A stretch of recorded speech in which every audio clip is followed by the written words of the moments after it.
नमस्कार, आप देख रहे हैं सक्षम भारत। आपके साथ मैं हूं प्रांजलि सिंह। समुद्र की गहराइयों में आज भारत की रणनीतिक ताकत नई ऊंचाइयों को छू रही है।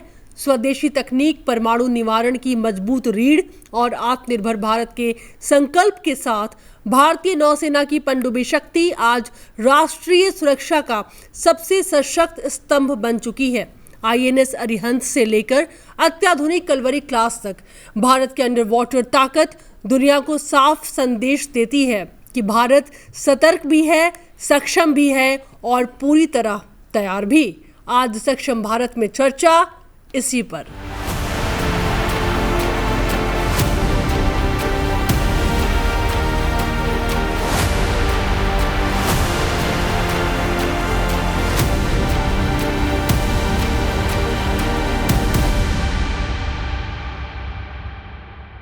और आज के इस खास चर्चा में हमारे साथ में दो खास मेहमान भी जुड़ रहे हैं। Mukesh Kaushik, senior defence journalist, studio से में हमारे साथ होंगे, और कमोडोर रिटायर्ड अनिल जय सिंह, वाइस प्रेसिडेंट हैं ये इंडियन मैरीटाइम फाउंडेशन से। सर, आपका भी बहुत बहुत स्वागत है। शुरुआत करना चाहेंगे हम स्टूडियो से। मुकेश कौशिक जी, आपसे हम ये जानना चाह रहे हैं कि क्यों ऐसा कहा जा रहा है कि भारतीय सेना के लिए और खास करके सबमरीन सेक्टर में 2025 टर्निंग पॉइंट है।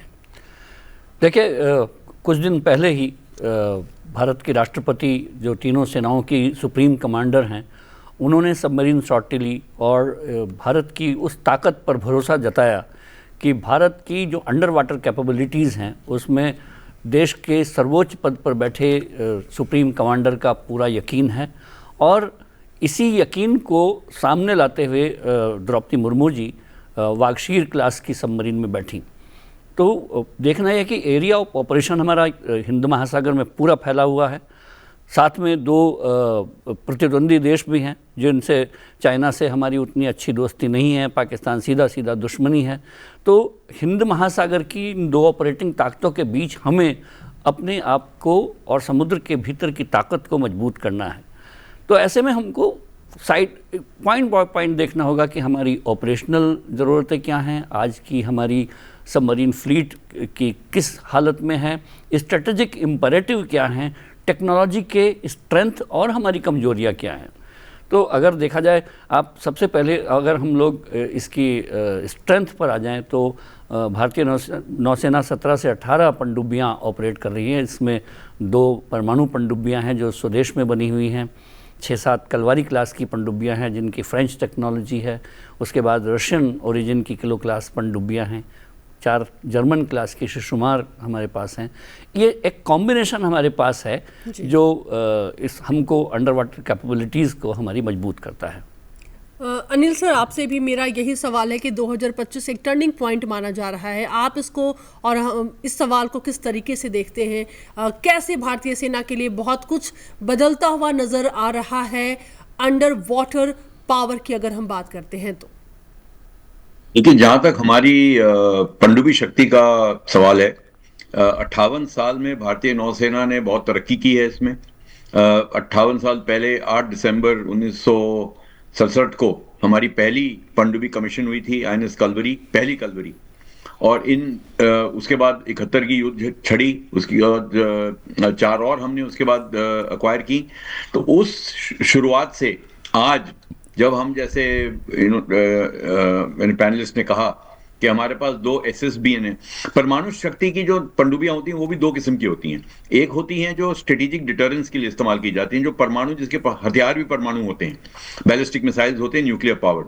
और दूसरी होती हैं जिनको हम अटैक सबमरीन्स कहते हैं। उनका जो प्रोपल्शन है वो परमाणु होता है, पर जो उनका जो वेपन्स हैं, उनके जो हथियार हैं, वो कन्वेंशनल होते हैं, उनमें परमाणु वॉरहेड नहीं होते। तो हमारे पास अभी, और जब से हम एक परमाणु शक्ति बने हैं, बहुत जरूरी है कि हमारे पास सेकंड स्ट्राइक, जिसको हम बोलते हैं, कि अगर हमारे ऊपर कोई हमला करे तो हमारे पास वो काबिलियत होनी चाहिए कि हम उसका मुंह तोड़ जवाब दे सकें। क्योंकि हमारी जो न्यूक्लियर डॉक्ट्रिन है वो है नो फर्स्ट यूज। इसका मतलब हम पहला परमाणु अटैक किसी के ऊपर नहीं करेंगे। इसका मतलब जो हमारे दुश्मन है उनको ये पता होना चाहिए कि अगर वो हमारे ऊपर कभी परमाणु अटैक करें तो हम ऐसा मुंहतोड़ जवाब देंगे कि उनको हिम्मत ना हो ऐसा प्रीएम्प्टिव स्ट्राइक करने की, पहला स्ट्राइक। तो उसके लिए बहुत जरूरी है कि आपके पास क्रेडिबल शक्ति होनी चाहिए कि आपको अगर आपके ऊपर परमाणु अटैक आता है, न्यूक्लियर अटैक आता है, तो आप उसका रिस्पॉन्स दे सकें। जी। तो अगर आपके पास लैंड कैपेबिलिटी है तो वो एक चीज है जो दुश्मन को मालूम है आपकी लैंड कैपेबिलिटी कहाँ है, क्या है। आजकल सर्वेलेंस के इतने आधुनिक तरीके आ गए हैं, स्पेस है, हवाई जहाज हैं और वेरियस और भी कई किस्म की चीजें हैं। आपकी जो एयर कैपेबिलिटी है वो भी दुश्मन को मालूम है कि क्या काबिलियत है। पर अगर आपकी परमाणु शक्ति पनडुब्बी के ऊपर है, वो पनडुब्बी कहाँ है, कहाँ से वो मिसाइल आएगा, उसकी कोई खबर दुश्मन के पास नहीं है। अनिल सर, तो क्या हम माने कि कई बार आपकी जो शक्ति है वो नंबर्स पर डिपेंड नहीं करती है, इस बात पर भी डिपेंड करती है कि आप किस तरीके से सामने वाले को जवाब दे रहे हैं? क्या आपके कहने का मतलब ऐसा है? जी हाँ, वो तो है ही। क्योंकि देखिए, जब हम दो नौसेनाओं का तुलना करते हैं तो हम ये नहीं देखते कि डिस्ट्रॉयर कितने हैं, डिस्ट्रॉयर हमारे उनके पास कितने कितने हमारे पास हैं, कितनी सबमरीन उनके पास हैं, कितनी हमारे पास हैं। हमें अपनी काबिलियत ऐसी बनानी है कि कोई भी दुश्मन हमारे खिलाफ इतनी हिम्मत ना करे कि हमारे ऊपर आक्रमण करे, और अगर हमारे ऊपर आक्रमण करने की उसकी हिम्मत हो तो हम ऐसा मुंह तोड़ जवाब दे सकें, चाहे वो न्यूक्लियर फील्ड में हो चाहे कन्वेंशनल फील्ड में हो। तो इसलिए हमारी जो प्लानिंग है, नेवी की जो प्लानिंग होती है नौसेना की, वो 15 साल का विंडो करके प्लानिंग करते हैं, क्योंकि जो थ्रेट होता है, जो खतरा होता है, वो बदल सकता है। तो हम काबिलियत पे फोकस करते हैं, हम थ्रेट के ऊपर नहीं करते। तो हम नेवी का जो मोटो है, credible, confident and future proof, ये जो फ्यूचर प्रूफ जो हम बोलते हैं, जो चीफ ऑफ नेवल स्टाफ कई बार बोल चुके हैं अपनी प्रेस कॉन्फ्रेंसेस में, फ्यूचर प्रूफ का मतलब है कि जो आगे की टेक्नोलॉजीज आ रही हैं, जो आगे का हमारा जो हमारे थ्रेट्स हैं, जिसका हमको खतरा है, वो हम एंटिसिपेट करके चल रहे हैं। क्योंकि नौसेनाएं जो हैं और पनडुब्बियां जो हैं वो ओवरनाइट नहीं बनती है, रातों रात नहीं आप नई पनडुब्बियां बना सकते हैं। तो आपको अगर आप एक पनडुब्बी का प्रोग्राम शुरू करते हैं तो आपको पता होना चाहिए कि इस पनडुब्बी की रिक्वायरमेंट आएगी 10 साल बाद या 12 साल बाद, तब आप ये पनडुब्बी उस टाइम पे उस खतरे के लिए तैयार होगी कि नहीं। तो नेवी की जो प्लानिंग होती है वो ऐसे होती है। इसलिए हमारी जो पनडुब्बी की जो शक्ति है, अभी हमारे पास 2 SSBN है जैसे कहा गया, और 16 हमारे पास अभी कन्वेंशनल सबमरीन है SSKs, और 2 SSN जो मैंने कहा अटैक सबमरीन होती हैं, उसका ऑलरेडी CCS का क्लियरेंस हो चुका है, तो वो भी अब बननी शुरू होंगी। तो जो नई सबमरीन बनेंगी उनको 8-10 साल, 10-12 साल लगेंगे जब तक वो फुल्ली ऑपरेशनल होंगी और आक्रमण के काबिल होंगी। जब तक के लिए हमारे पास जो 16 पनडुब्बियां अभी हैं, उनकी शक्ति हमारे पास इतनी पनडुब्बी शक्ति है कि हमारे खिलाफ कोई हमारे ऊपर आक्रमण न कर सके। दूसरी बात ये होती, अगर दुश्मन की पनडुब्बी हमारे के खिलाफ हमको अपनी तैयारी करनी है, तो न सिर्फ हमको अपनी पनडुब्बियों की शक्ति बना के रखनी है, पर हमारे पास एंटी सबमरीन कैपेबिलिटी होनी चाहिए। वो हमारे पास अभी हमारी नौसेना में काफी है। हमारे पास 10 डिस्ट्रॉयर है और बड़े आधुनिक डिस्ट्रॉयर, प्रोजेक्ट 15। अनिल सर, बहुत ही टेक्निकल लेकिन काफ़ी इंटरेस्टिंग फैक्ट्स आपने बताए हैं। भारतीय सेना का जो एक अनुभव है वो आपकी बातों में साफ झलक रहा था मुकेश कौशिक जी। मैं भी आपसे ये सवाल ज़रूर करना चाहूँगी कि हर देश की अपनी अपनी पार है, तो क्या सच में हम ऐसा मान सकते हैं कि कई बार बातें नंबर्स पर डिपेंड नहीं करती हैं? सामने एक बार दुश्मन हमला तो करे, हम अपनी स्ट्रैटेजी बताएंगे। सबमरीन के जो ऑपरेशंस हैं, हालांकि अनिल सर उसमें ज़्यादा प्रकाश डाल पाएंगे, लेकिन सबमरीन के ऑपरेशन बड़े टिकलिश होते हैं। टिकलिश इस मायने में कि एक पनडुब्बी कितना देर पानी के भीतर टिक सकती है, एक तो सबसे बड़ी कैपेबिलिटी ये है उसकी। दूसरा ये कि वो उसकी लीथल, उसका स्टेल्थ कितनी है, उसकी साउंड कम कितनी है। लास्टली ये कि हमारे नंबर्स क्या हैं। अगर हम चाइना का मुकाबला करने पर आएंगे तो हमारी 18 पनडुब्बियाँ उसके हिसाब से बहुत नंबर में बहुत पीछे हैं। लगभग 70+ की फ्लीट चाइना के पास है। दूसरी तरफ पाकिस्तान है जिसके पास 9 से 10 पनडुब्बियाँ हैं, और ये 9 से 10 पनडुब्बियाँ टेक्नोलॉजी के मामले में भारतीय पनडुब्बियों से कहीं भी कम नहीं हैं। इसमें मुझे कोई दो राय नहीं लगती। अगर पाकिस्तान और चाइना के टोटल स्ट्रैटेजिक कैलकुलस को देखें तो जो 70 पनडुब्बियाँ चाइना की हैं वो भी पाकिस्तान की ही मान के चलिए आप, क्योंकि ग्वादार एयरपोर्ट जो ग्वादार पोर्ट है पाकिस्तान का, वो लगभग चाइना ऑपरेट करता है, और उसकी इतनी इंटर ऑपरेबिलिटी है दोनों नौसेनाओं की कि 8-10 पाकिस्तान की पनडुब्बियाँ, 70 चाइना की पनडुब्बियाँ ये भारत के खिलाफ ही हिंद महासागर में ऑपरेट कर रही हैं। इसमें किसी को कोई शक नहीं होना चाहिए। इसलिए मैं नंबर मायने नहीं रखते, इस पर मेरा असहमति है। चलिए हम आगे बढ़ते हैं। आईएनएस अरिहंत और आईएनएस अरिघात के बारे में मैं आपसे बात करना चाहूँगी सर। जो इनके न्यूक्लियर ट्रायड हैं वो कितना मजबूत बनाते हैं भारतीय सेना को, हमारे देश की सुरक्षा को? अगर न्यूक्लियर सबमरीन अरिहंत की बात करें तो स्वदेशी ये पनडुब्बी है और अरिघट भी है। अरिदमन अब आने वाली है, तो एक तरह से 3 पनडुब्बियाँ हमारे पास होंगी, K-15 मिसाइलों से लैस होंगी और ये न्यूक्लियर ट्रायड को पूरा करती हैं।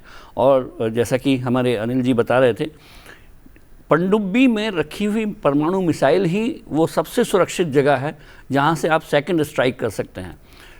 एयर से होने वाली स्ट्राइक परमाणु और थल से होने वाली स्ट्राइक, इनको अगर सर्वेलांस से पता भी चल जाए तो लास्ट एक रिजॉर्ट हमारे पास पनडुब्बियों का है, जो हमारी दोनों परमाणु पनडुब्बियों से लैस है, K-15 मिसाइलें, और टेक्नोलॉजी के मामले में हम बहुत आगे हैं।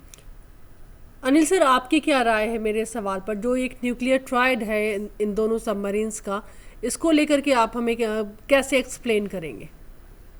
जी, जैसे मैंने कहा था और जैसे मुकेश जी ने भी कहा, न्यूक्लियर ट्रायड जो हमारा है उसका जो सी बेस्ड वेक्टर है, जो समुद्री शक्ति है, वो हमारे SSBN से हमको मिलती है। और जो हमारे पास अभी 2 SSBN है, अरिहंत और अरिघात, दोनों हैं अभी जो कमीशन है ऑलरेडी। और अरिदमन, जैसे उन्होंने कहा, हम मीडिया में पढ़ रहे हैं कि वो जल्द ही कमीशन हो जाएगी, तो हमारे पास 3 हो जाएंगी SSBN। और जो हमारे पास मिसाइल है उसमें K-15 नहीं K-4 है, जो 3,500 किलोमीटर की जिसकी रेंज है, जो अभी रिसेंटली एक फायर हुआ था, मीडिया में आया था। तो ये जो हमारी काबिलियत है ये हमको काफी शक्ति देती है। पर ये भी मैं कहना चाहता हूं कि सेकेंड स्ट्राइक अगर आपकी क्रेडिबल होनी है तो इसका मतलब आपकी किसी भी टाइम पे एक पनडुब्बी आपकी कम से कम SSBN पेट्रोल पे होनी चाहिए, तभी आप कह सकते हैं कि मेरे पास क्रेडिबल सेकेंड स्ट्राइक है, क्योंकि 365 दिन 24 घंटे मेरे पास एक पनडुब्बी पेट्रोल पे है। उसके लिए माना जाता है कि कम से कम 4 SSBN होनी चाहिए। 3 से भी काम चला सकते हैं पर 4 होनी चाहिए। इसलिए इंडिया का जो प्रोग्राम है वो 3 का नहीं है, वो 4 का या 5 का है। तो एक बार हमारे पास 4 हो जाएंगे, फिर हमारे पास 100% हमारे पास सेकेंड स्ट्राइक कैपेबिलिटी होगी। अगर आप दुनिया का भी देखें तो 5 देश हैं जो और SSBN ऑपरेट करते हैं, US, चाइना, रशिया, UK और फ्रांस।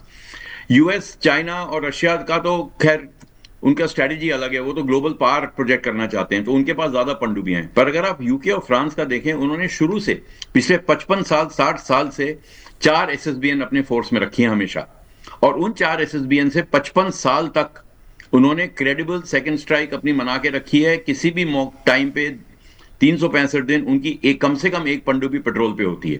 तो ये मिनिमम रिक्वायरमेंट है और हम इसकी तरफ बड़ी तेजी से बढ़ते जा रहे हैं। और मेरे ख्याल से अरिदमन कमीशन हो जाएगी, हमने सुना है कि चौथी पनडुब्बी भी बन रही है, तो मेरे ख्याल से 3 या 4 साल में हमारे पास fully 100% credible second strike capability होगी, जो दुश्मन के लिए एक बहुत मेजर फैक्टर है जब वो सोचता है कि हमारे ऊपर आक्रमण करे।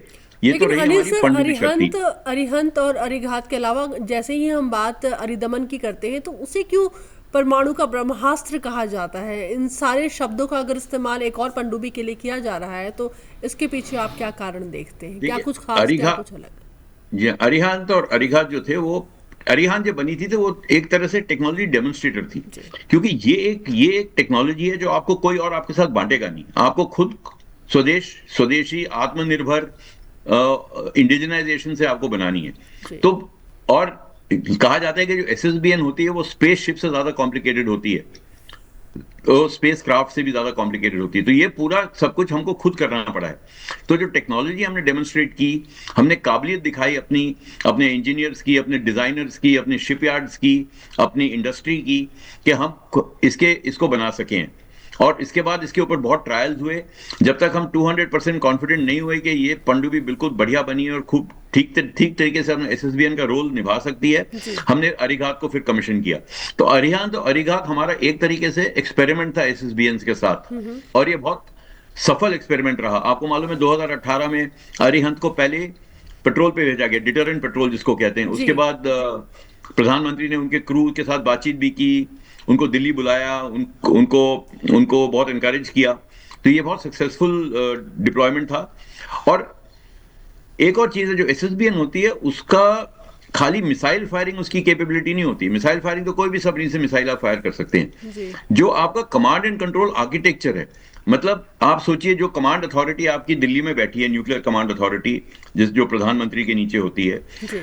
वो जब ऑर्डर देती है कि आपको इस टाइम पे ये मिसाइल इस टारगेट पे इस लॉन्गिट्यूड लैटिट्यूड पे फायर करना है, वो इंफॉर्मेशन उस कमांडिंग ऑफिसर के पास जानी है, वो इंफॉर्मेशन ऑथेंटिकेट होनी होती है, वो इंफॉर्मेशन गलत नहीं हो सकती। आप परमाणु हथियार लॉन्च करने वाले हैं, आप थोड़ा भी उसमें चूक नहीं सकते, ना आपको कोई गलत इंफॉर्मेशन भेजी जा सकती है। तो ये सब जो आपका जो कमांड एंड कंट्रोल सिस्टम है, ये बहुत रोबस्ट होना चाहिए। तो मेरे ख्याल से डिटरेंट पेट्रोल जो हुआ, वो मिसाइल तो एक एस्पेक्ट था उसका कि हम मिसाइल फायरिंग कर सकते हैं, सफल मिसाइल फायरिंग कर सकते हैं, पर ज्यादा जरूरी था पहली बार हम ये कमांड एंड कंट्रोल जो हमारा जो भी न्यूक्लियर कमांड कंट्रोल ऑर्गेनाइजेशन हमने बनाया है, ये कितना मजबूत है, ये कितना फुल प्रूफ है, और किस तरीके से हम ये अटैक अगर हमको कभी लॉन्च करना पड़े सेकंड स्ट्राइक, तो किस तरीके से हम इसको सफल तरीके से कर सकते हैं, ये प्रूव किया गया। तो मेरे ख्याल से ये हमारी मेजर अचीवमेंट थी अरिहंत के साथ। जी, हम और भी कुछ सवालों के साथ आपके पास आएंगे मुकेश जी। अब चलिए हम आगे बढ़ते हैं, और 2025 में K4 मिसाइल परीक्षण के लिए भी ये साल जाना जाता है, और काफ़ी बात हुई इस मिसाइल परीक्षण को लेकर के, इसे आप कैसे देख रहे हैं? देखिए, K4 का सफल परीक्षण हमारे न्यूक्लियर ट्रायड को पूरा करता है, और इसके कुछ और परीक्षण अभी होने हैं ताकि हम लोग कम्प्लीटली कॉन्फिडेंट होकर ये कह सकें कि किस तरह से हम इस पूरी टेक्नोलॉजी को देख पा रहे हैं और उसको पूरा संपूर्ण कर पा रहे हैं। अगर हम पनडुब्बियों की संरचना को देखें तो मैं थोड़ा सा आपके दर्शकों को बताना चाहता हूँ कि भारत पनडुब्बियों के मामले में बहुत आगे आया है।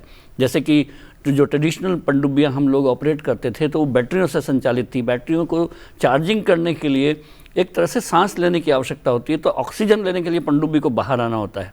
24 घंटे के भीतर वो बाहर आने की एक मजबूरी थी कि सरफेस हुई, उससे उसकी पोजीशन कंप्रोमाइज़ होती थी। लेकिन धीरे धीरे हम लोगों ने इसमें सुधार किए। एयर इंडिपेंडेंस प्रोपल्शन सिस्टम आया। जितनी भी कलवारी क्लास की, स्कॉर्पियन क्लास जिसको बोलते हैं हम लोग, वो सारी पनडुब्बियाँ AIP से लैस हैं। और उसके बाद जितनी परमाणु पनडुब्बियाँ हैं उनको तो बाहर आने की आवश्यकता ही नहीं है, वो लगातार अपनी ऊर्जा नीचे ही पैदा करती हैं। अरिहंत एक बहुत अच्छा टेक्नोलॉजी डेमोन्स्ट्रेशन इसलिए कह सकते हैं हम लोग, क्योंकि अरिहंत के लिए हमको मिनिएचराइज न्यूक्लियर रिएक्टर चाहिए था। न्यूक्लियर रिएक्टर एक बड़ी संरचना है, लेकिन पनडुब्बी बहुत इतनी बड़ी नहीं होती। ऐसे में उसको मिनिएचराइज न्यूक्लियर रिएक्टर बनाना पड़ा हमको, और उसका अरिहंत उसमें सफल होकर निकली। अरिघट उसका अगला संस्करण है, और अरिदमन तो एक तरह से बहुत आगे की ब्रह्मास्त्र है।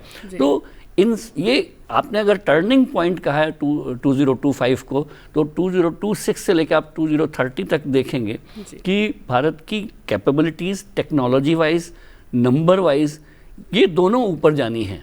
और अगर उनको ऊपर जाना ही होगा, क्योंकि वातावरण इस समय इंडियन ओशन का ऐसा है कि जिसमें एक बांग्लादेश तक में चाइना ने वहाँ के एक पोर्ट को उसको रेनोवेट कर रहे हैं, और उसमें बांग्लादेश के पास सिर्फ 2 पनडुब्बियाँ हैं। आपकी संसदीय समिति की एक रिपोर्ट आई है पिछले ही सत्र में, जिसमें कहा गया कि बांग्लादेश में एक ऐसा परमाणु बेस पनडुब्बी बेस चाइना तैयार कर रहा है जिसमें 8 से ज़्यादा पनडुब्बियों को बेस किया जा सकता है। जिस बांग्लादेश के पास सिर्फ 2 पनडुब्बियाँ हैं, वहाँ 8 का बेस तैयार हो रहा है। यानी कि चाइना के इरादे इन देशों को अपना लॉन्च पैड बनाने के हैं। पाकिस्तान को पहले से बना चुका है। इससे में हमको नंबर्स पर ध्यान देना होगा, टेक्नोलॉजी और स्ट्रैटेजिक बैलेंस पर जरूर ध्यान देना होगा। मुकेश जी, जब AIP की बात छिड़ी है तो हम इसे भी जानना चाहेंगे। अनिल सर, इसे आप कितना बड़ा गुणात्मक प्रभाव मानते हैं सबमरीन्स के परिचालन क्षमता पर? की जैसे मुकेश जी ने कहा, एक लिमिटेशन ये है कि उनकी बैटरी चार्जिंग के लिए उनको हर 2-3 दिन पे, 24 घंटे में नहीं मुकेश जी, 2-3 दिन में एक बार ऊपर आना पड़ता है। पर ऊपर मीन सरफेस नहीं करती हैं, वो एक मास्ट होता है, वो बाहर आता है, उससे हवा लेते हैं, और बाहर की हवा लेते हैं, वो डीजल को दी जाती है, और वो जनरेटर फिर बैटरी को चार्ज करता है। पर फिर भी 2 या 3 या 4 घंटे के लिए हर 2-3 दिन में वो सबमरीन का जो मास्ट है वो एक्सपोज होता है। और अगर युद्ध के टाइम पे बहुत वहां पे कई हवाई जहाज होंगे और जहाज होंगे, पनडुब्बियां होंगी, तो आप ये एक खतरा है। सबमरीन डिटेक्ट होने का। तो एआईपी जो है, एयर इंडिपेंडेंट प्रोपल्शन, इसमें ये ऑक्सीजन बाहर से लेने की जरूरत नहीं होती, वो ऑक्सीजन इंटरनली जनरेट होता है। तो आपको आपकी जो डाइव कैपेबिलिटी है वो 2-3 दिन की जगह अब करीब 15 दिन तक आप डाइव रह सकते हैं। तो ये एक बहुत बड़ी क्षमता आई है एआईपी से, क्योंकि शैलो वाटर में जब आप ऑपरेट करते हैं जहां पानी की गहराई ज़्यादा नहीं है, तो बहुत ज़रूरी है कि पनडुब्बी जितनी देर तक डाइव करके रह सके और जितनी डीप डाइव करके रह सके उतना उसको फायदा है। पर अगर हर 2-3 दिन ऊपर आना है तो उसको एक्सपोज होने की रिस्क होती है। तो ये एक बहुत बड़ी क्षमता आई है। पर मैं ये भी ऐड करना चाहता हूं कि अभी जो कल्वरी क्लास सबमरीन है उनमें अभी एआईपी नहीं है, वो एआईपी अभी डेवलप हो रहा है, डीआरडीओ ने डेवलप करा है, उसकी ट्रायल्स चल रही हैं और अगले साल से वो कल्वरी क्लास सबमरीन में उसका इंस्टॉलेशन शुरू हो जाएगा। तो 2030 तक हमारे पास जो हमारी 6 कल्वरी क्लास सबमरीन है जो नई बनी है फ्रांस के साथ कोलैबोरेशन में, उनमें 2030-31 तक सब में एआईपी होगा। और इसके बाद जितनी हमारी नई पनडुब्बियां आएंगी, चाहे बाहर से आए चाहे बाहर की डिजाइन हो, पर जो भी अब सबमरीन बनेगी उसमें एआईपी होगा। और एआईपी के साथ साथ अब एक और बहुत आधुनिक टेक्नोलॉजी जो आ रही है वो है लिथियम आयन बैटरी। अभी तक हम लेड एसिड बैटरी यूज करते हैं, जैसे हमारी गाड़ियों में होती है कि उनको टॉप अप करना पड़ता है कई बार। पर जो लिथियम आयन बैटरी है जो इलेक्ट्रिक व्हीकल्स में अब आप देखते हैं, उनसे भी सबमरीन की स्पीड और इंड्योरेंस दोनों बढ़ती है। तो एआईपी और लिथियम आयन बैटरी का जो कॉम्बिनेशन है, ये हमारी जो कन्वेंशनल सबमरीन है, परमाणु सबमरीन नहीं है, और हमारे लिए कन्वेंशनल सबमरीन बहुत जरूरी है क्योंकि हमको शैलो वाटर में ऑपरेट करना पड़ता है, चाहे अरब सागर हो चाहे बंगाल की खाड़ी हो। तो उसके लिए ये दो जो हमारी टेक्नोलॉजी जो हम इंट्रोड्यूस कर रहे हैं अपनी फ्यूचर सबमरीन में, ये हमारी सबमरीन को बहुत ज्यादा कैपेबिलिटी देगा, बहुत ज्यादा काबिलियत देगा। जी, जहां तक रहा सवाल, इस बीच अनिल सर मैं वापस लौटूंगी, लेकिन एक बड़ी सुंदर तस्वीर हम अभी देख रहे थे अपनी स्क्रीन पर, जब आईएनएस वागशीर में हमारे देश की जो राष्ट्रपति हैं वो गई और उन्होंने किस तरीके से वहाँ पर जो ऑफिसर्स हैं उनका हौसला बढ़ाया और एक बहुत बड़ा संदेश हमारी क्षमता पर, हमारे आत्मनिर्भर भारत पर। मुकेश कौशिक जी, इसको आप कैसे देखते हैं? आईएनएस वागशीर का कमीशन होना 2025 में कितनी बड़ी बात? देखिए, वागशीर का कमीशन होना से भी ज़्यादा ये कि देश की जो सुप्रीम कमांडर हैं उन्होंने उसमें बैठ के एक आत्मविश्वास जताया और देश को ये बताया कि हम लोग कितने सुरक्षित हैं और कितना उसकी क्षमताएं क्या हैं। मैं अगर क्षमताओं के साथ चैलेंजेस का भी अगर मैं आपको जिक्र करूं तो ये कि भारत की नौसेना के सामने अगले 10 साल के लिए एक बड़ी चुनौती ये है कि हमको लगभग 50% पनडुब्बी बेड़ा हमारा 30-40 साल पुरानी सबमरीन का है, तो उनका रिटायरमेंट सामने है। साथ में हमको अपनी स्वदेशी क्षमता विकसित करनी है। वागशीर उसका एक मील का पत्थर है, लेकिन इसको और आगे बढ़ाना है। हमारा प्रोजेक्ट 75I है जिसके तहत 6 सबमरीन बननी थी और 2030 उसका एक लक्ष्य था, उसको थोड़ा और स्पीडअप करना होगा। इस बीच में अरिदमन आएगी और उनका पूरा होगा। मुझे लगता है कि व्लादिमीर पुतिन जब आए थे तो उस समय भी चर्चा में थी बात कि 2028-29 तक हमको एक और अकुला क्लास की सबमरीन मिल जाएगी। तो चैलेंज ये है कि हमारी पनडुब्बी बेड़ा पुराना पड़ रहा है, लेकिन अच्छी बात यह है और अवसर ये है कि हमारी खुद की क्षमताएं, जैसे कि मझगांव डॉक लिमिटेड ने अपनी प्रूवन क्षमता दिखा दी है कि हम लोग कितनी अच्छी पनडुब्बी बना सकते हैं।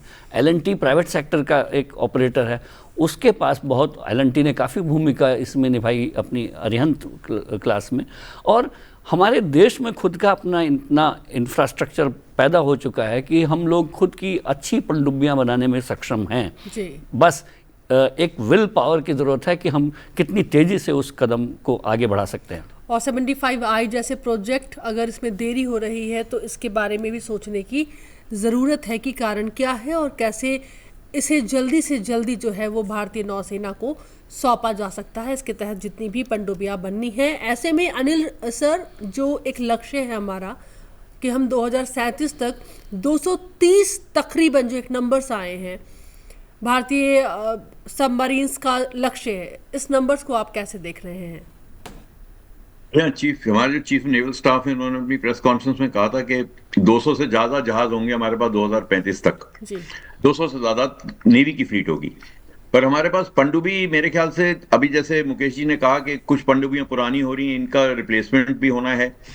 तो 2035 और 2040 के बीच में हमारी सबमरीन आर्म जो है, जो हमारी सबमरीन फ्लीट है, उसमें बहुत बढ़त होगी। हमारी एसएसबीएन की काबिलियत पूरी होगी।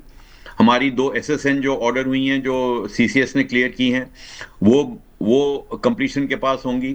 हमारी प्रोजेक्ट 75 की जो 6 सबमरीन है, ये स्कॉर्पियन जो जिस किस्म की सबमरीन वार्कशीट है जिसमें हमारे राष्ट्रपति जी गई थी अभी, वो हमारी काफ़ी आधुनिक होंगी। उनमें एआईपी होगा, उनमें और कई नई टेक्नोलॉजीज आएंगी। प्रोजेक्ट 75I जो अब काफ़ी आगे बढ़ चुका है, उसकी 6 पनडुब्बियां उसमें जो बनेंगी, जो एक जर्मन डिजाइन के साथ बन रही हैं, वो तैयार हो जाएंगी। जब तक उसमें भी एआईपी होगा, लिथियम आयन बैटरी होंगी और मॉडर्न टॉर्पेडोज और मिसाइल्स होंगे। हमारी अपनी जो प्रोजेक्ट 76 है, उसका निर्माण शुरू हो गया होगा।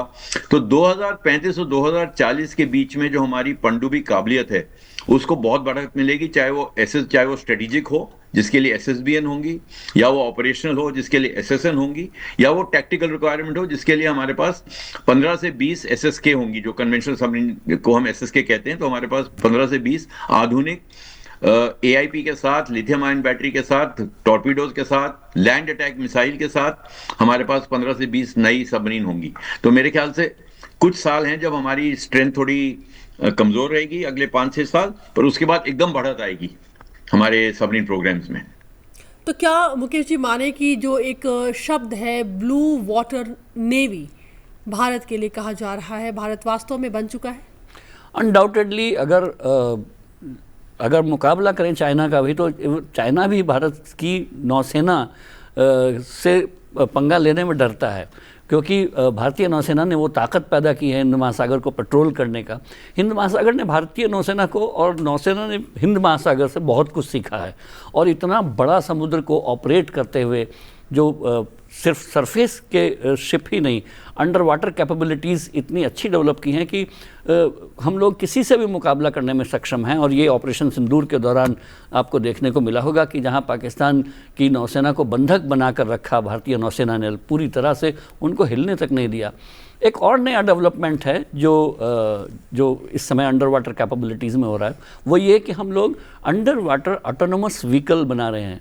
वो एक तरह का, जैसे हवा में ड्रोन है, बिना किसी पायलट के ऑपरेट करता है, वो हम लोग अंडर वाटर सबमरीन, ऐसी सबमरीन बनेंगी जिसमें मानव की आवश्यकता जरूरत ही नहीं। स्वावलंबन 2025 में हमने, और ये इसलिए बड़ी बात है कि एक सबमरीन में रहना एक बहुत बड़ी चुनौती होता है। 30-40 दिन, 3 महीना वहाँ पर रहना। आप अगले दिन सूरज ना निकले तो आप परेशान हो जाते हैं, लेकिन आप एक सबमरीन में रहते हुए वहाँ पर कुछ नहीं दिखाई देता, और 2-3 महीना अंदर उसमें तैनाती होती है।